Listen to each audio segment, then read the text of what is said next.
Maitreya Uvacha Prajapate Duhitaram Shishumarasya Vaidhruvaha Upayeme Brahmim Nama Tatsutau Kalpavatsarau. Translation, Srimad Bhagavatam, Canto 4, Chapter 10, Text 1.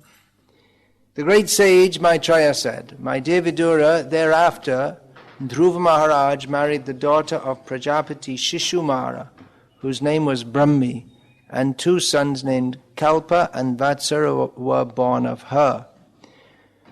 Purport: it appears that Dhruva Maharaj married after being installed on the throne of his father and after the departure of his father to the forest for self-realization. It is very important to note in this connection that since Maharaj Uttanapada was greatly affectionate toward his son, and since it is the duty of a father to get his sons and daughters married as quickly as possible, why did he not get his son married before he left home? The answer is that Maharaja Uttanapada was a Rajarshi, saintly king. Although he was busy in his political affairs and duties of government management, he was very anxious for self-realization. Therefore, as soon as his son Dhruva Maharaj was quite worthy to take charge of the government, he took this opportunity to leave home, just like his son, who without fear left home for self-realization, even at the age of 5 years. These are rare instances from which we can see that the importance of spiritual realization is above all other important work. Maharaj Uttanapada knew very well that to get his son Dhruva Maharaj married was not so important that it should take preference to his going away to the forest for self-realization. In the purport here, Srila Prabhupada points out that this is an instance, Maharaj Uttanapada's leaving home before getting his son married. This is an instance of Bhagavad Dharma, or Bhagavad Dharma taking precedence over Sadharan Dharma or Lokik Dharma. Bhagavad Dharma means actual dharma, the actual occupation of the living being, which is in relationship to Bhagavan. Therefore it's called Bhagavad Dharma. That is actual dharma. So this here takes precedence over Sadharan Dharma. Sadharan means ordinary, which can also be called Lokik Dharma. Lokik means of this world. So actually, ordinary should be Bhagavad Dharma, but because we are in this world, we take this world, the standards and this world and its standards to be ordinary. But actually, real Dharma is Bhagavad Dharma. In one sense, there's no need to call Bhagavad Dharma Bhagavad Dharma. It could be just called Dharma. But because Dharma means Bhagavad Dharma, but because in this world Dharma is seen or considered to be something else, therefore it's called Bhagavad Dharma to distinguish it. Just like, for instance, there is the common term Sadguru, which means a proper guru, or a good guru. But if he's not bona fide or not good, then he can't be a guru. But because there are so many bogus people in the name of gurus, therefore sometimes Sadguru is said to mean a real guru. And almost all of those who are called bogus also. So cheating is rife in this world. So actually Dharma, although it's so important, in one sense it's a kind of cheating. Krishna says, Yada yada hi dharmasya glane bhavati bharata abhyutanam adharmasya tadatmanam srijamayaham. Whenever there is a decline, a serious decline in dharma in this way, Krishna says, come to it. Re-establish paritraya sam, devotee. established so important that kills the rascals or destroys them. Rascals means those who are against dharma. But what is dharma in this world? Dharma is what, it's Krishna's version of what devotees in ISKCON nowadays like to refer to as bridge preaching. That means that people are engaged in various activities to make them human beings, because human being minus dharma is not a human. Dharmo hitesham adhiko vishesham dharmena hina pashubhya naranam. Dharma is the special prerogative of human life. Therefore, a human being who does not observe dharma is an animal, because ahara nidra bhaya maithunam cha samanyame tat pashubhya naranam. Human beings and animals both eat, sleep, mate, and defend. So, if a human being only eats, sleeps, mates, and defends, and doesn't practice dharma, then he's just an animal. So dharma means following the rules and regulations given in the Shastra for regulating human life. Specifically, that takes place within the Varnashram system of Brahmanas, Kshatriyas, Vaishyas, Shudras, Brahmacharis, Grihastas, Vanaprasthas, and Sannyasis. So this system is often disparaged as the caste system. Disparaged, that it means spoken of badly. As the caste system, the original Varnashram system declines into the exploitive caste system when it's not properly regulated or properly practiced. But the original system is the best system for regulating people in this world, so that they may advance toward the platform of actual dharma, which is Bhagavat dharma. So it's a kind of cheating, or in as much as it's so much stress that it should be followed. Bhagavan himself stresses that it should be followed, but it's not in and of itself the aim. Simply to follow worldly dharma is not in and of itself the aim. Dharma, the first, the first or the primary benefit of observing dharma is that one is saved from grossly sinful life, and one lives life in an organized, regulated manner. But that in and of itself is not the goal. The goal is to come to the platform of understanding our actual purpose, because whatever position one may have within Varnashram dharma, one may be a Brahmana, Kshatriya, Vaishya, Shudra, whatever. That is a temporary role, that is not our actual role. So dharma is fulfilled when one comes to the platform of self-realization. So within the Varnashram system, there is much praise that one should associate with saintly people who will give one the knowledge by which one can transcend the Varnashram system. So duties within Varnashram should be followed, otherwise chaos ensues. For instance, it is an important duty of the father is to see that his children are married. And the children, they don't have any choice in this matter. This was the system in India until recently. They may have, in rare cases, in the Svayamvar of the young girl of the Kshatriya family, she can select her husband. From among Kshatriya princes, she may select her husband, but that will be based on a trial of skill. Just like for Draupadi, the trial was in her Swayamvar, who can shoot the fish which is behind a revolving wheel with spokes. and looking down in, not even directly looking at the fish. One has to fire the arrow looking at the reflection in water, so it seems almost impossible. It was set up so that only Arjuna could do it. That was the idea. But Arjuna, that's believed to be dead, but in the hope that he might still be alive, Drupada arranged this.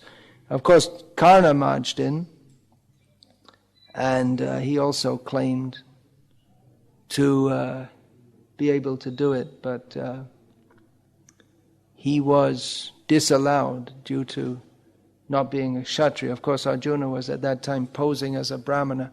Anyway, the point here is that one is the parents, they have fixed the marriage, and the children have no say in it.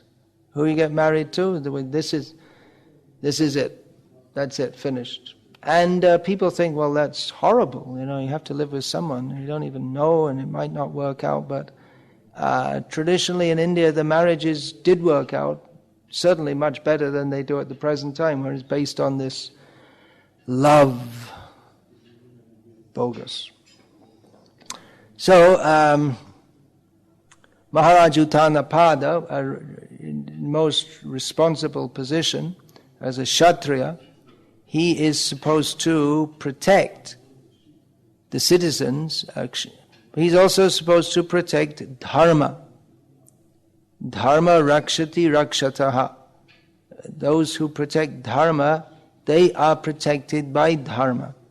But we see here that he is breaking an important rule of dharma. And one thing about a Kshatriya is that everything he does is seen by everybody. What he does with his wives, that may be in private, but otherwise he's a very public person. So if he just leaves home without marrying his son, then people can see, and it may look very bad. That why has he done that? He's neglected a major duty. We see that, for instance, shortly after marrying, it was only shortly after marrying, after Lord Ram married, that Dasharath, his father, thought, well, let's put him on the throne. I'll retire, Dasharath thought, because the marriage comes before the ascent to the throne, generally, although it may be that in some cases that system is there, or was there throughout the world, that if the father dies early and the child is young, they may officially be put on the throne, but the kingdom will be administered by someone else until the boy is old enough. And often the boy at the age of 14, 15, 16, they would actually take charge. And until that time, some regent would do the job, just like Dhritarashtra. He did it in the absence of Pandu, and when the Pandava princes were young. So, Uttanapada, he left home, even though his son wasn't married. He neglected this duty, which doesn't look good, you may say, but he did it for a higher purpose, which was to pursue self-realization. This should not be misused, or misunderstood. That because, as Srila Prabhupada says here, this is a rare case. It's not to be imitated. Someone on a very high platform may perform some activity for the sake of self-realization. But that should not be imitated by others. The danger is there, that someone will say, well, you see, Uttanapada, he left home without marrying his son, so I'll leave home without marrying my sons. But then if one is not able to, or if one is not as serious as Uttanapada in pursuing self-realization, if he just leaves home without marrying his sons or daughters, just because he's an irresponsible bum and he just wants to avoid the trouble, then that's not proper. Then such a person becomes punishable by the laws of nature for doing that. Srila Prabhupada also left home with his one daughter unmarried, and she never married, which in Srila Prabhupada, as we've learned from Srila Prabhupada, this is not at all proper. But Prabhupada did so for the sake of self-realization. It's not for everyone. Ramanuja, his wife was young. He left her for the sake of taking sannyas. But see what he did after taking sannyas. So there are many examples.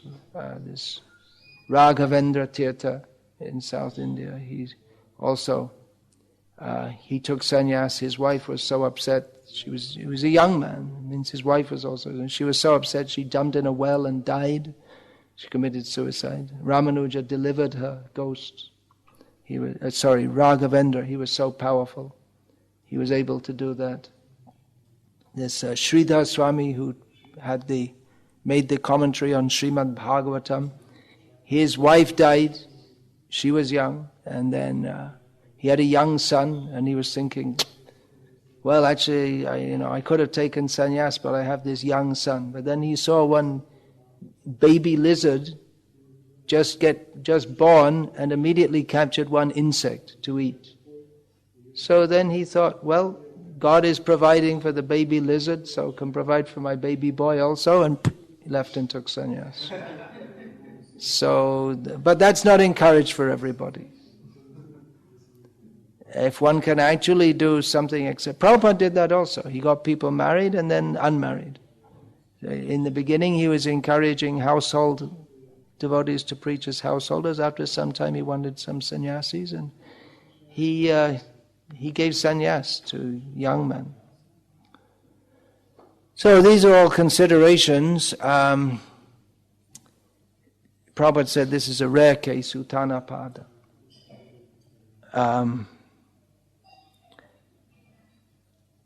Personally, I'm more in favor that we establish the norm and then we make the rare cases, rather than make the rare case the norm. It's very easy to say that, well, we're doing everything for Krishna, and just neglect to follow our responsibilities and our duties.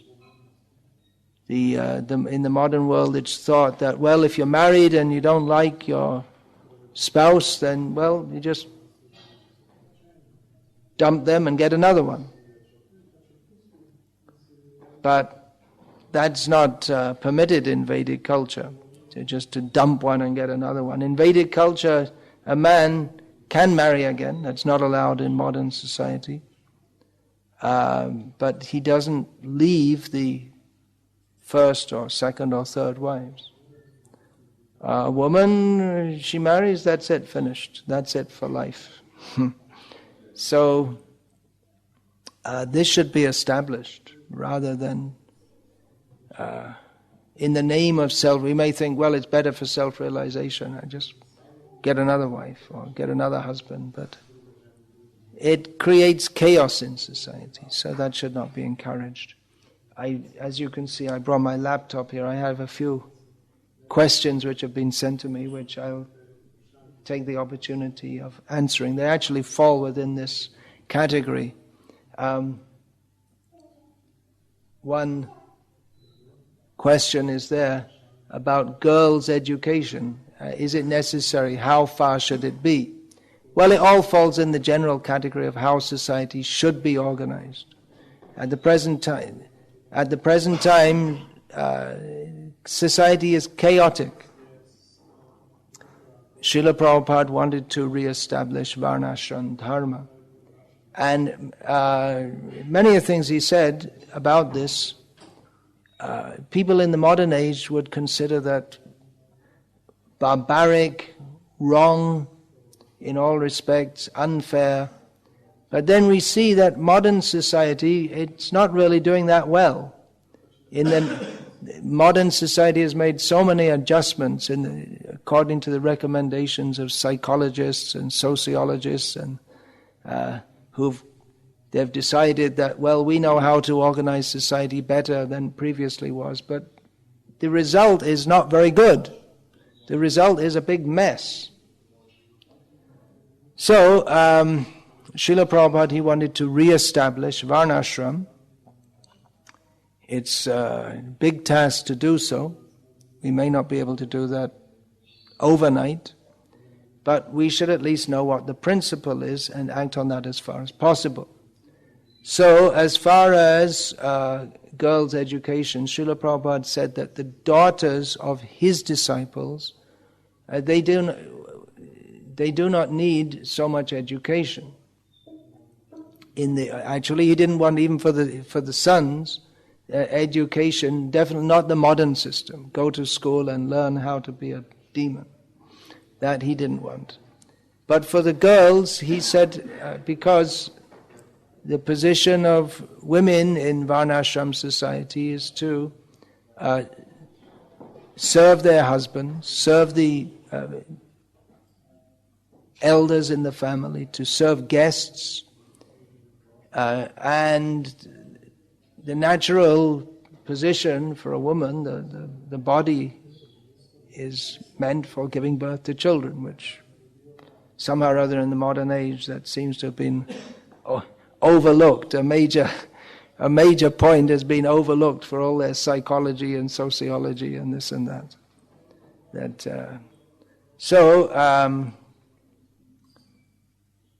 The fact that they have to spend a lot of their time looking after children, being pregnant, a normal thing is for women to have many children, means they're not going to have a career as such. So there's no need for big education, and that's actually diverting them from the dharma, Stri dharma, the role of a woman, which is to have children and look after them. Of course, the men also look after, but principally the women, and to train them. The first guru is the mother. So as far as education is concerned, everyone should be educated in Bhagavad Dharma. But for that it doesn't require going to school for years and years and years to learn all kinds of things which you forget. Who remembers 10% of what they learned at school? Anyone? I mean, reading and writing, that you remember maybe, but mostly what you learn is forgotten. So, education for girls, yes, at home. This was Prabhupada's idea. They can learn to read and write and study Prabhupada's books. And they should learn to be very chaste and faithful to whoever their future husband will be. That they get from, you'll learn from hearing Ramayana, the instructions of Anasuya to Sita, for instance.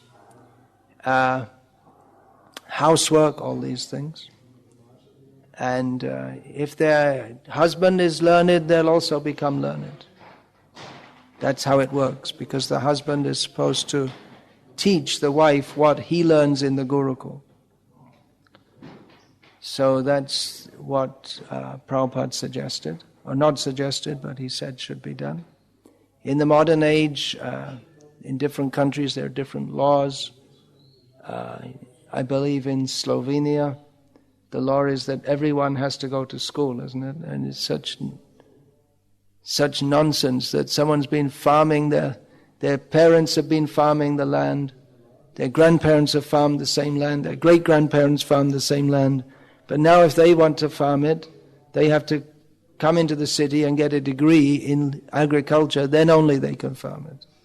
So, and then they have to learn all these demoniac methods of spraying and poisoning the land.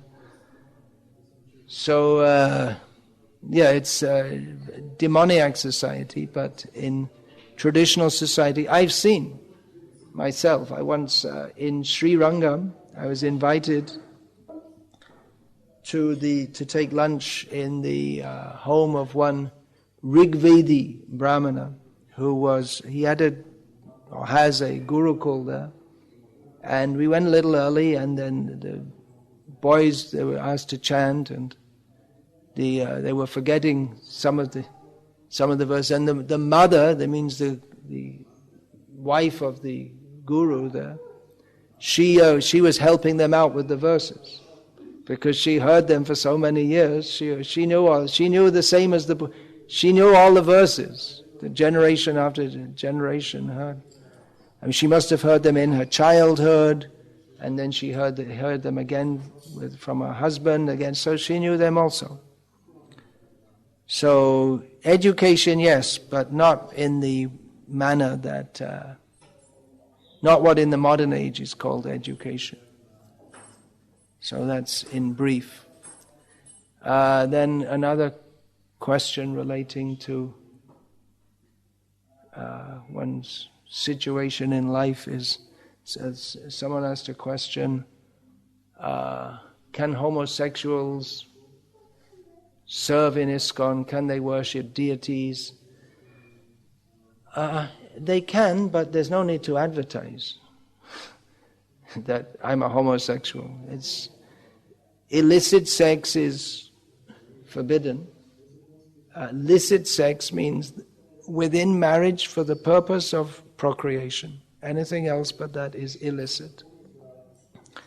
So a homosexual activity is illicit sex. If one has that inclination, one cannot indulge, there's no way to indulge it in Krishna consciousness. If the heterosexual inclination can be indulged through marriage. The homosexual inclinations, there's no way to indulge it. So, can they live in a temple? It can be very difficult, because if you're attracted to the same sex and you're living in an ashram, then there's liable to be problems. So it's a special case, you could say. It's becoming more and more common in the modern world due to the promotion of lust in the modern world. This is described in the Vallabhacharya, refers to the homosexual inclination as ati kama, excessive lust. So again, in the modern age, this wouldn't be considered very proper to say such things. It's not considered politically correct to say such things. But the modern age is a mess and a disaster. And our devotees should be very clear what are the teachings of Srila Prabhupada, what are the teachings of Shastra.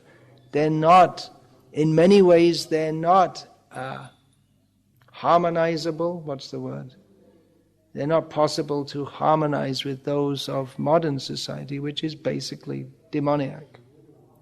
However nice people may look, and however sophisticatedly or apparently culturedly they may speak and behave, the modern society is demoniac because it promotes lust, greed, anger, exploitation.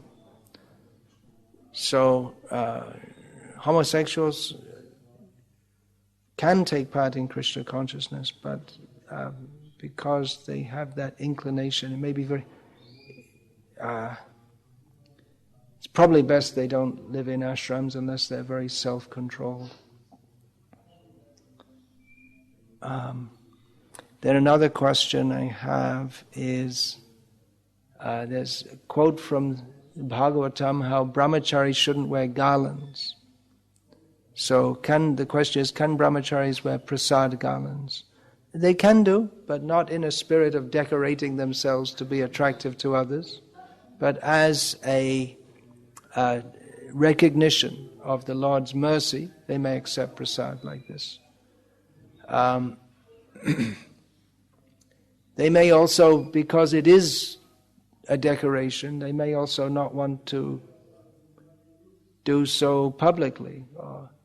Just like Srila Prabhupada states that Mahaprasadam, referring to the eatable items, food, that should be offered to the grihastas, not to the brahmacharis and sannyasis. So, because that's a luxurious item, enjoyable item, or it tends to be taken as an enjoyable item.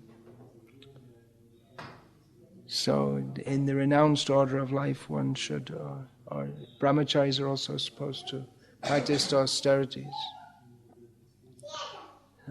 What is that? Tapasyena, brahmacharyena, these two activities are grouped together, austerity and brahmacharya. So they may not. It looks inappropriate for a brahmachari to be very nicely dressed with very fancy clothes and maybe very nicely oiled shika and scented body. It's inappropriate.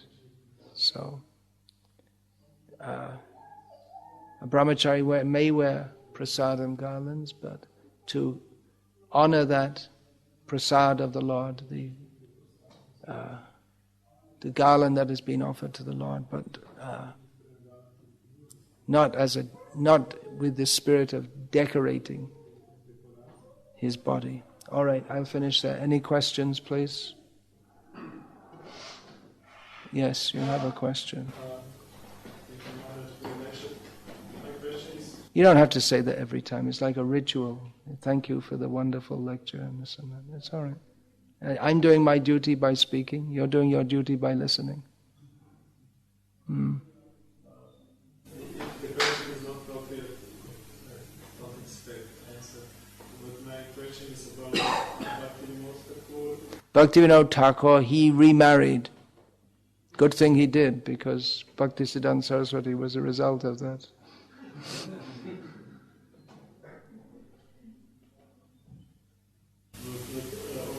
I'm wondering about so many contradictions. Apparent contradictions. Well, it's in English. There's a saying: not what is that? Not every shoe fits everyone. Something I can't remember. Not every size fits everyone. There's not a stereotype.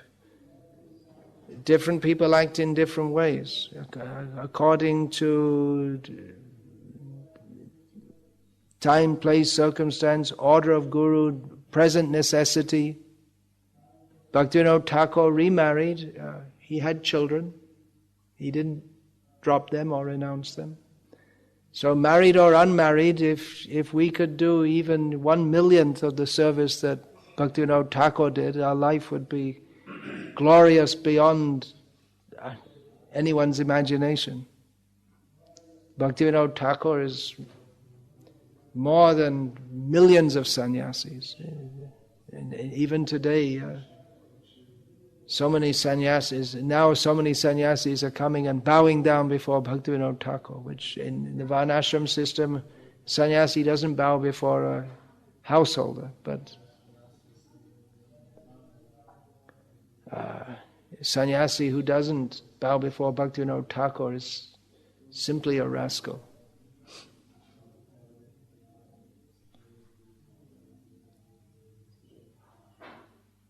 Yeah, anything else? Yeah.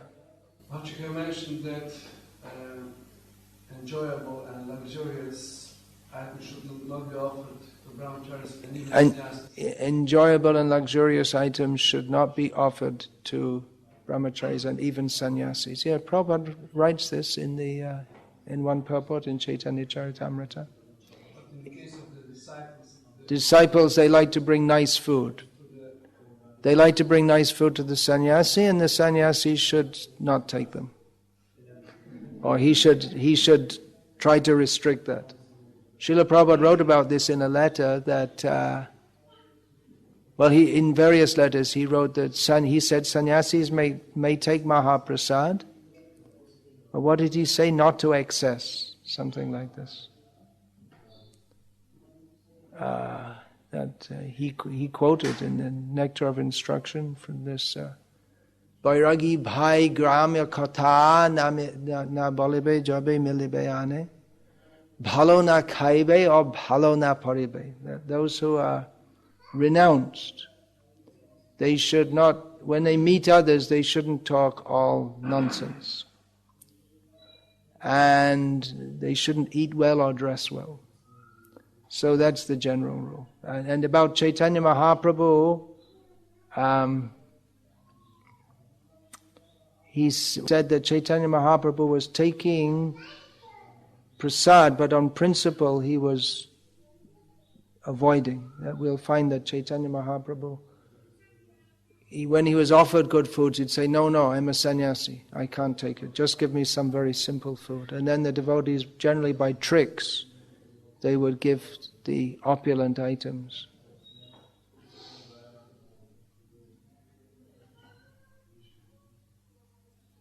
So, again, we see what to do. Then again, the guru may accept various items which are offered with love by the disciple. That he may also do.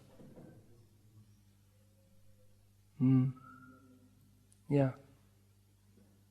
I heard in one lecture that Srila Bhaktisiddhanta Maharaj had a custom, like in Baghbazar temple in Kolkata, that whenever some visiting sannyasi would come, first he had to go to find someone senior Grihastha and pay obeisances to him. Yeah, that's stated in Bhaktisiddhanta, Sri Bhaktisiddhanta Vaibhav, that Kunja Bihari was the organizer of the whole institution. He was the Matrakak, which more or less means temple president in ISKCON language, and in Calcutta, at the Gauriya Math there.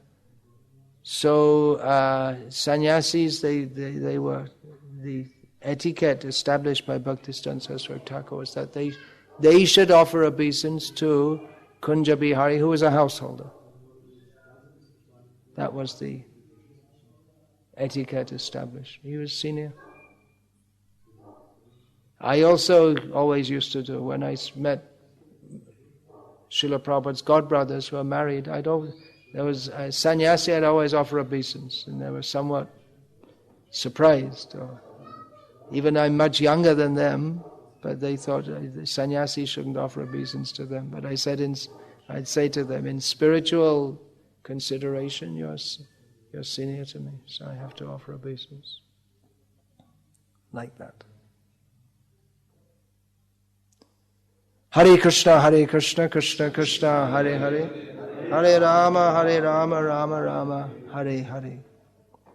All glories to Srila Prabhupada. Shri Panchatattva, Shri Krishna Chaitanya Prabhu Nityananda, Shri Advaita Gadadha, Shiva.